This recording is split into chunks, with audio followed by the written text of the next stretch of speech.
अब बात यूपी की, जहां पर अपराधियों के खिलाफ पुलिस का ऑपरेशन जारी है। पिछले 24 घंटे में 6 जिलों में ताबड़तोड़ एक्शन हुआ है, जिसमें 8 बदमाशों के पैर पर गोली लगी है। यूपी में एक बात एकदम क्लियर है, कानून तोड़ोगे तो कभी दौड़ नहीं पाओगे।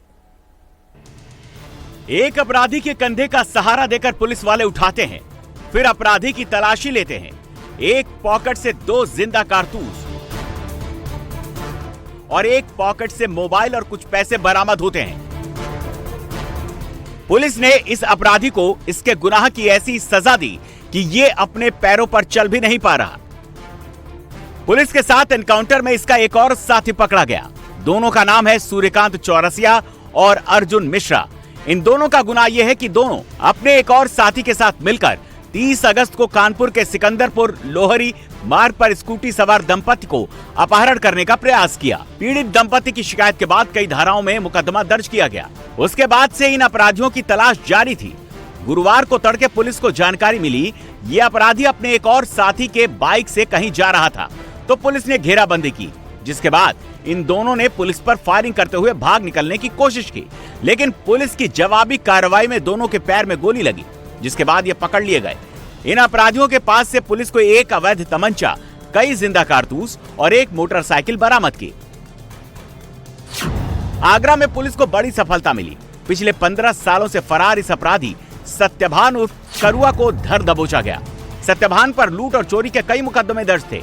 पुलिस ने इसके ऊपर 25,000 रुपए का इनाम रखा था। चेकिंग के दौरान इसने पुलिस पर फायरिंग की, जिसके बाद पुलिस की जवाबी फायरिंग में इसके पैर में गोली लगी। पुलिस ने इसके पास से एक तमंचा और जिंदा कारतूस बरामद किया। बाराबंकी में भी पुलिस ने 15,000 का इनामिया बदमाश सुनील लोनिया को अरेस्ट किया। पुलिस ने जब इसको बाइक रोकने का इशारा किया तो इसने बाइक से कूदकर भागने की कोशिश की और पुलिस पर फायरिंग की, जिसके बाद पुलिस ने जवाबी कार्रवाई की, जिसमें लोनिया के पैर में गोली लगी और वो भाग नहीं पाया। पुलिस ने इसके पास से एक तमंचा, कई कारतूस, 1,000 रुपए कैश और बाइक जब्त की है। उन्नाव में पुलिस ने गाड़ी चेकिंग के दौरान इस अपराधी को पकड़ा। इसका नाम साकेत। इसका अपराध यह है कि 31 अगस्त को गगनी खेड़ा में फायरिंग की घटना हुई थी, जिसमें एक मासूम बच्चे की जान चली गई थी। उस फायरिंग की घटना में यह भी शामिल था। घटना को अंजाम देने के बाद साकेत फरार था। गुरुवार को ट्रांस गंगा सिटी के पास पुलिस गाड़ियों की चेकिंग कर रही थी। इसी दौरान पुलिस ने साकेत को रोकने का इशारा किया, लेकिन इसने फायरिंग कर दी और भागने की कोशिश की, जिसके बाद पुलिस ने पीछा किया। पुलिस की फायरिंग में इसके पैर में गोली लगी। इसके बाद पुलिस ने इसे धर दबोचा।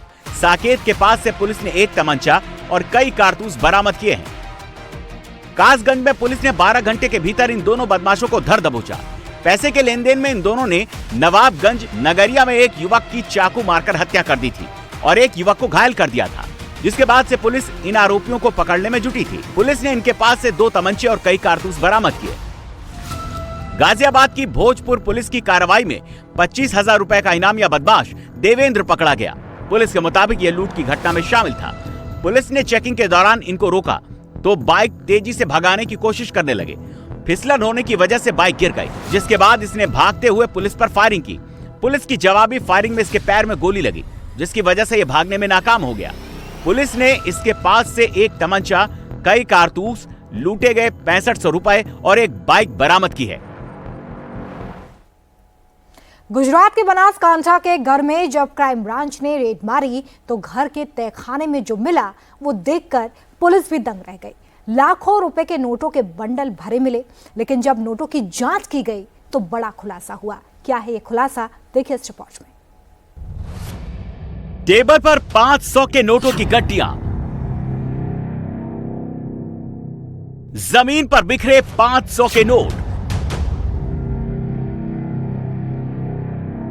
सोफे पर नोटों के बंडल, हर तरफ 500 के नोटों की लाइन लगी है।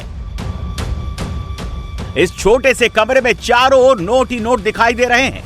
टेबल, सोफा, जमीन, जहां नजर जाएगी वहां पर नोट ही नोट है। ये तस्वीरें देखकर आपको लग रहा होगा कि ये किसी के घर में रेड पड़ने का नजारा है, जहां छापे में ब्लैक मनी निकल आई है, लेकिन ऐसा नहीं है। ये सारे के सारे नोट नकली हैं। इनकी छपाई घर में की जा रही है। गुजरात के बनासकांठा लोकल क्राइम ब्रांच ने फेक नोट बनाने वाले रैकेट का भंडाफोड़ किया है। क्राइम ब्रांच को खबर मिली कि महादेविया गांव में खेत में बने एक मकान में नकली नोट बनाने की फैक्ट्री चल रही है और पुलिस जब छापा मारने पहुंची तो नजारा देखकर दंग रह गई।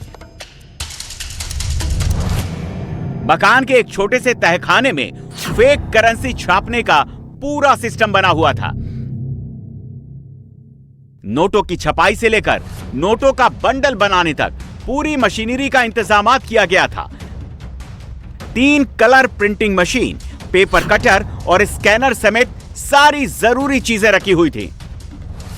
क्राइम ब्रांच ने इन लोगों से फेक नोट बनाने की पूरी प्रक्रिया दिखाने को कहा। रैकेट चलाने वालों ने इसका लाइव टेलीकास्ट शुरू कर दिया।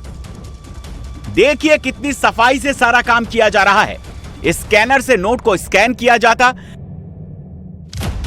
3 प्रिंटिंग मशीन के जरिए नकली नोटों को जितना चाहे उतनी गिनती में प्रिंट की जाती और फिर एकदम सावधानी से प्रिंटेड पेज को काट काट कर एक एक नोट अलग किया जाता, जिसके बाद इन नकली नोटों का बंडल बनाकर इकट्ठा कर लिया जाता। डुप्लीकेट नोटों की मोटी मोटी गड्डियां बाजार में चला दी जाती और ये सारा नकली पैसा मार्केट में फ्लो करने लगता। जो અહીંયા એક બાજુ પ્રિન્ટિંગ ચાલુ છે, એક બાજુ અહીંયા કટિંગ ચાલુ છે. આવો ફોકસ કરો. આ કટિંગનું કામ ચાલુ છે.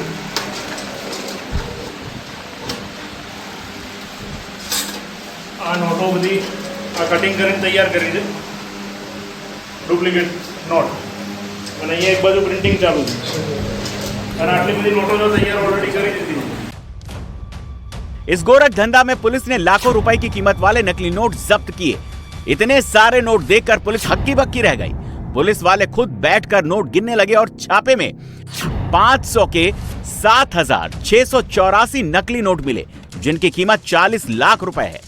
इस तहखाने से 2 लोगों को हिरासत में लिया गया, लेकिन मुख्य आरोपी रायमल बंसिंह दरबार फरार है। बताया जा रहा है कि जिस मकान में काले कारोबार की फैक्ट्री चलाई जा रही थी वो मकान इसी का है। अब पुलिस आगे की जांच में जुटी है।